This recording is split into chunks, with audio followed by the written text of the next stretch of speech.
Hey guys, and a happy new moon in Gemini. A lot of us are just now starting our summer break, and although school is ending, Gemini reminds us that our goal here is to never stop learning. So even if we take breaks from our formal education, this is a perfect time for us to step in and educate ourselves about the things that we want to learn about rather than what the system wants us to learn about. This is a great time to sit and make some intentions about what books you want to read this summer, what subjects you'd like to explore. Gemini thrives on intellect and communication, and being the twins, the duality shows us that we can both be serious and get things done, but also have a great time knowing that we can relax sometimes too. And being serious and professional doesn't necessarily mean stuffy and boring.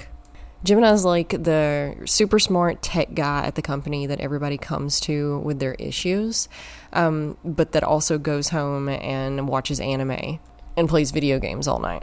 With his crew, of course, or her crew, whatever, because Gemini is also very social and great at being social. We get supportive energy right now towards communications and maybe languages. It's a great time to start learning a new language or really put in the effort if you're already starting to study that.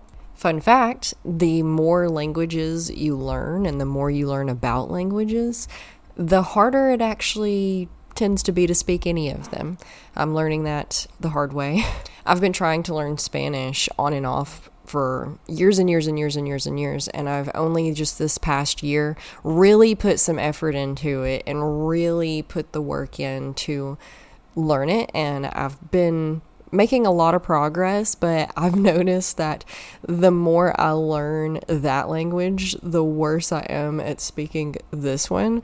And I mean, not that I was ever super good at speaking it anyway. But moving on, the Gemini aspects.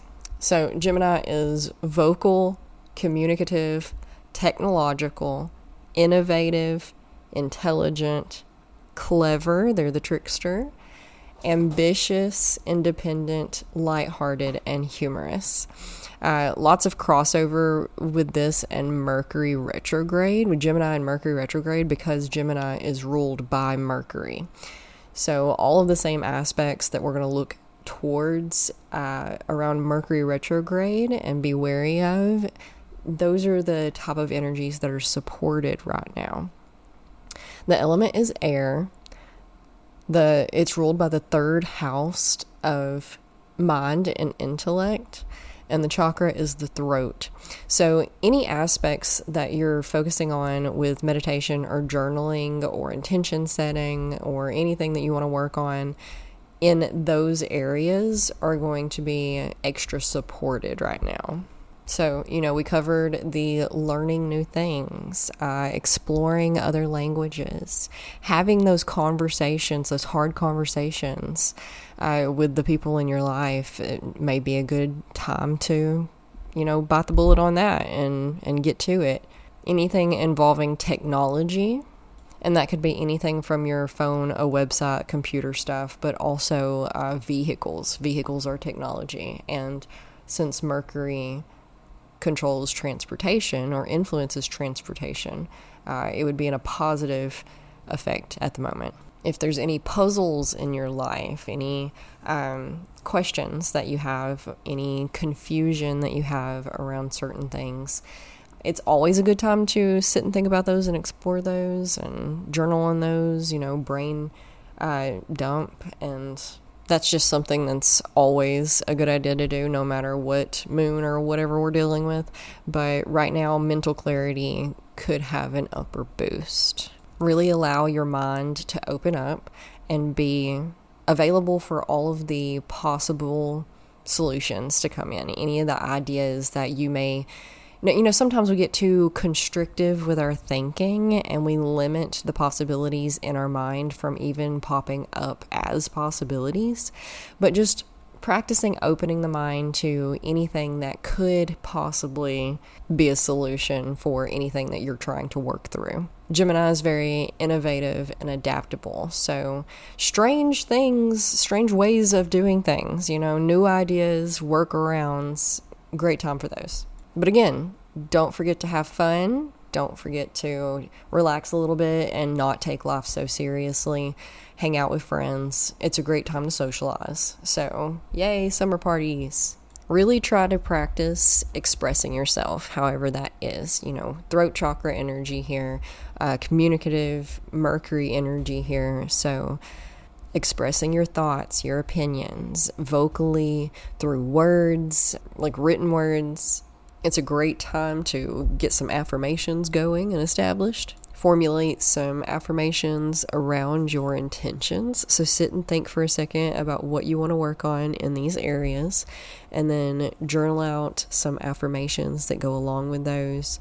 And while you're doing this, you can break down belief systems that you hold and you may not realize that you hold, where those came from. Are they helpful? How can we reformulate them into something more helpful and more beneficial, and to get us closer to our goals and who we want to be and how we want to be and how we want our life to look. And also, I keep emphasizing this.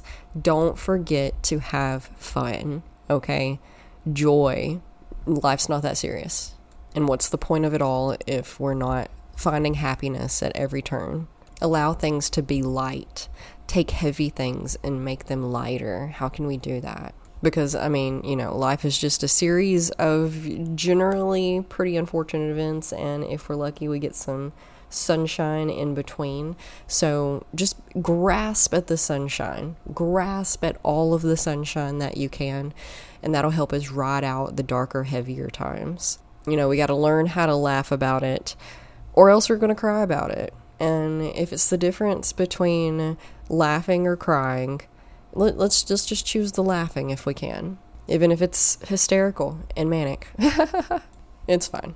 Everything's going to be okay, and we're all doing a great job. All right? We're doing a great job. So see what you can work with all of that. I'll put all the notes and everything, the instructions and whatnot down below.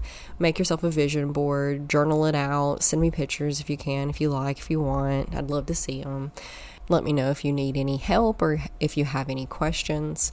Check out our new yoga classes that we have in the Patreon, exclusive only to the Patreon. I'm trying to keep up with the schedule of posting 2 new ones every week, and they average about 30 minutes. Some are longer, some are a little shorter. Most are about 30 minutes, and you can get access to those, the full video versions of the podcast with no ads, everything for free in the shop on the Patreon, and other random stuff too that I post in there, all for $10 a month, which I think is a steal, considering I charge $10 a class in real life. In-person classes are always better for accountability and community, but they're also not accessible for everyone and everyone's schedule. But also with the online classes, rather than the in-person classes, is that on the online classes, I get to give you a whole lot more in-depth information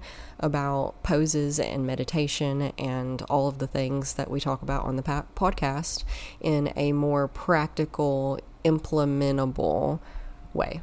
And I can't always do that in the in-person classes for various reasons, but the online classes help you move at your pace rather than all of our paces. So you get to pick and choose what you want to work on and how quickly and how often, and it's just exciting for all of us. So anyway, with that, I bid you a day, farewell. I love you so much, and namaste. I'll see you later.